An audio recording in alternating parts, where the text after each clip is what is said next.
They're back again. So, like I've told you lot a few times, what I do is I record my videos and that. Whether it's a classic view video, whether it's a reaction video, it don't matter. I'll record my videos and then I'll watch them before I upload them. Now, I made a video the other day and I was just watching it. Just now, I was in the shower, I just put the video on, just watching it, just to make sure there's no errors in that. Because obviously, I edit the videos. I just cut off the first few seconds and the last few seconds and that. That's why you don't ever see me touching the camera and cancelling the video and that. So I was just watching this video and I'm gonna play a little bit for you. And something I said actually reminded me again of a situation and something that occurred due to me wanting to do extra activities and that. And it also reminds me of the infamous analogy that I came up with. Yeah, the analogy of John, Kevin, and Alan. You could have three friends, John, Kevin, and Alan. Make all John, Kevin, Allen live in terraced houses. They own their own property and that. Make all of them be on 30, 35 grand a year. Make all of them just drive little Seat, little Ford Focus, little Vauxhall Corsa and that. But let's say make Alan get a job promotion. Make Alan start earning 100 grand a year. Make Alan buy a detached house in the suburbs. Make Alan start driving a C-Class C63 Mercedes. And what's John and Kevin? Start looking at him sideways. You see, certain man, they don't want you around them if you're trying to evolve. Certain man want you down here. Unfortunately, you may have people around you that don't want you to elevate. Certain man don't want you to evolve, blood. Certain man want you to forever be that little Bulbasaur. Certain man don't want you to evolve into a fucking Venusaur or a blood clot Charizard. Yeah? Certain man, they just can't fathom growth. You understand? Certain man don't want you to become the wolf. They just want you to be a puppy for the rest of your life and that. So something happened. I'm just gonna run the video quickly and let you lot listen, and then I'm gonna explain what happened. It's sad still that you know the people them that you grow with, they don't want to see you elevating that because unfortunately you're passing them and you get me. Run the thing, run the thing. Imagine going from £35 a day, £35 a day, you know, 7.5 hour shift for £35 a day. Imagine going from that to 320, 360 a day. Imagine going from earning £800 a month to 1,400, 1,600 a week, you know. Imagine going from, let's say, 12 grand for the year. Man weren't even paying tax. I don't know how much the tax threshold was because you know, like you get like a tax-free allowance and that. Maybe back in the day it probably was about 10 grand. But imagine going from 12 grand a year to earning 12 grand in 2.5 months. Imagine that. Do you know I was able to get from £35 a day to 360 a day? I developed a strong work ethic. So imagine, yeah, like the best part of earning good money is when you get to look back at the times where you was working for peanuts. £35 a day. Imagine working for £35 a day, bro. As even, all right, boom, man was 19, but there's certain man don't start apprenticeships till they're 25 plus. Yeah, certain man don't start apprenticeships till they're 30 blood. Imagine working for £35 a day as a 25, 30-year-old man. That's why I say to the man in blood, get on the apprenticeship as soon as possible, blood. Because you don't want to be that 30-year-old apprentice. One of my colleagues said that he was the 30-year-old apprentice. And you know what? Hats off to him, blood. Because certain man, their pride, their ego, which is too great to have to be working for peanuts and that. Anyway, the greatest part about earning decent money, 300, 320, 360 pounds a day, is getting to look back on the times when you was working for peanuts, bro. I even remember a time, so these times I was an apprentice, coming near to the end of my apprenticeship and that, but still on some dead wage, £35 a day, bro. And I remember I went to my sister's yard. My sister lives in South London. And it was Friday night. The next day, Saturday morning, when I was an apprentice, I used to work for Holmes Harringay Monday to Friday. And every now and then, man would do private work, innit? I don't know how. I think maybe I was phoning up some electricians and that, just trying to get some weekend work, innit? Yeah, I've always been a grinder, innit? Phone up some electricians. I remember the electrical company was called Reed Electrical. And yeah, some guy said, yeah, look, got some weekend work if you want to do it, if you want to jump on in it, cool. He done like commercial work and work inside people's houses and that, like housing associations or whatever. So anyway, it was a Friday night. I was at my sister's yard, and yeah, she lives in South London, and I must have tried to leave her yard at like midnight, 12:30 in the morning, thinking, yeah, man, I'm just gonna get on the train and go from South London to London Bridge. From London Bridge, I'll make my way back to Edmonton, innit? Nah. My sister lives at the bottom of South London.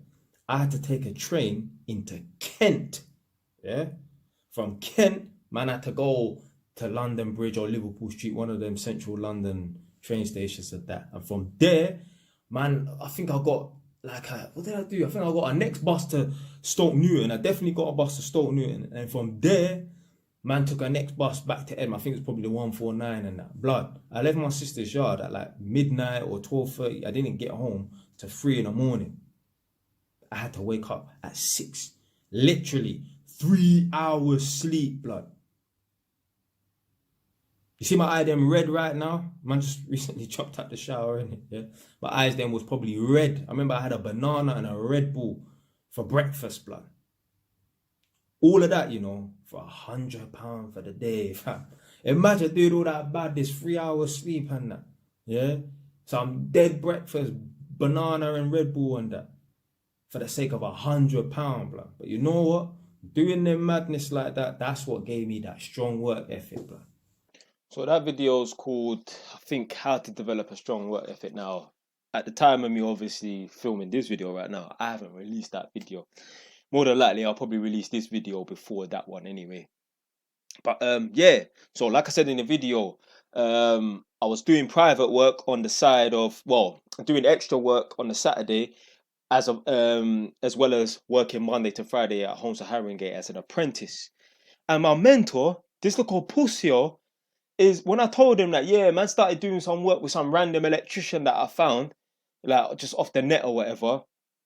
He started looking at me with a side eye, and I think it's what's so blood. What go on for these man, blood? Like I thought it at the time a little bit, but like looking back now, 12 years on and that, 11 years on, whatever, and 10 years on, I'm looking back now and I'm thinking, fam, certain man really don't want you to branch out, Certain man really want you to stay a cub. They don't want you to evolve into a fucking lion, blood. They don't want you to become a beast, blood. Because unfortunately, certain men are scared that the apprentice will now become the master. And that same little pussy, I've told you I told you a lot about this before. When I was working with my mentor on it, little pussy on it.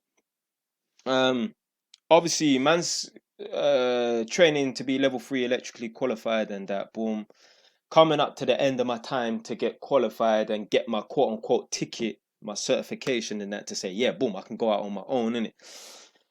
And just before I was due to get my certificate to say I'm qualified and that, or around about the time I got the certificate. Anyway, I think, yeah, I got fully qualified, but they still wanted me to work with my mentor for like 2 months, let's say, innit? So boom, man's fully qualified. What I started doing was, before my company let me out on my own and gave me a van, I was still working with my mentor. What I was doing was, I went back to my original college, innit? Big up Hertford Regional College, innit? Good fucking college, in Broxbourne, Turnford. That's just outside of Enfield and that. Yeah, I went back to my original college and that, where I studied electrical installation, and I said to them, I want to do a level 4 in electrical design or something like that. And they said, what you need to do is, before you can do your level 4, you need to do the inspection and testing. But they said, it's really difficult. How much experience have you got? I said, look, I just qualified as an electrician. I'm still technically an apprentice. I've just got my level 3 or whatever in it. They said, ideally, most of the electricians usually wait 5 years. So they work as a fully qualified electrician for 5 years. Then they go do the inspection and testing. Then I said to myself, I'm not the average person. So go on, make me go on and take the Ross Clark course, innit? Anyway, boom. So I signed up for the course. Let's say, for example, man signed up in like, I don't know, November, yeah, to start in February or something.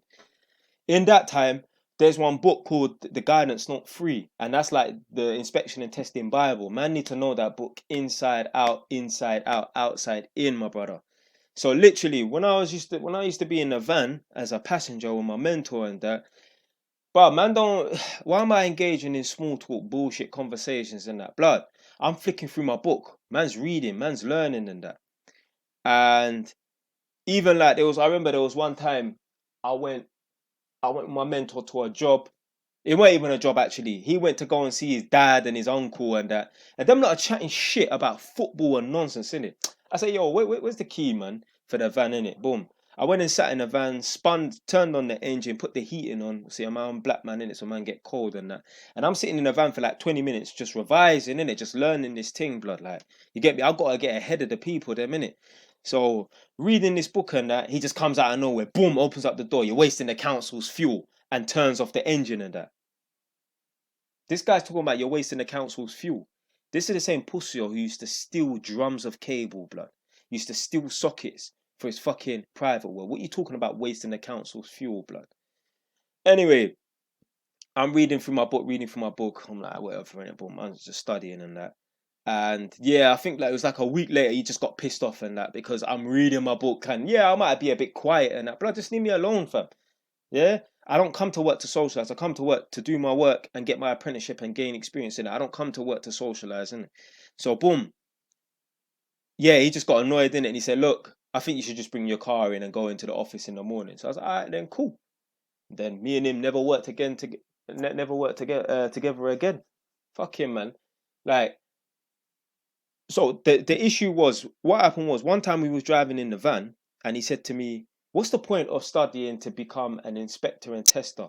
We do not need inspection and testing to be electricians at Holmes to Haringey." See, these idiots that have got the employees mindset, they just see themselves working for the council for the foreseeable future until retirement.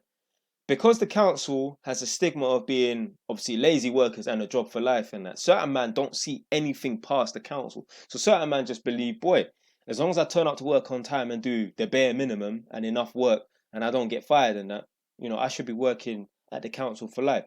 So if you know, let's say for example, in order to become a nurse, you need a level 3 qualification at university or whatever, level 3 qualification to become a nurse.